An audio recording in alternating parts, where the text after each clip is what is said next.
मैंने भी बहुत बार रिक्वेस्ट किया है होम मिनिस्टर से, अभी भी कर रहा हूँ, आपके थ्रू रिक्वेस्ट कर रहा हूँ, एटलीस्ट इलेक्शन जो है, इलेक्शन के 2 महीने आप मिलिट्री के अंडर रखिए। कमीशन ने डेट अनाउंस किया, उस दिन से लेकर इलेक्शन का रिजल्ट आउट होने के बाद 1 महीना और तो सख्त जरूरत है।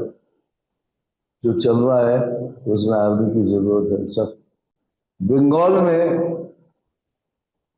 अभी सनातनी लोग, क्रिश्चियन लोग, सिख लोग, जो भी हैं हमारे भाई लोग, ये इस पार्टी को वोट नहीं करेंगे। अभी खत्म वो जमाना हुआ। तो आपको उनको ज्यादा खुश रखना पड़ेगा जो उनके वोट बैंक है।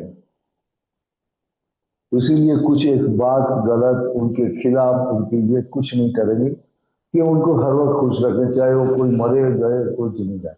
করাক যদি পারে তো করাক। মিঠুন চক্রবর্তী এটা জানা উচিত যে সিনেমার পর্দা আর বাস্তব জগতের পর্দা তো এক নয়।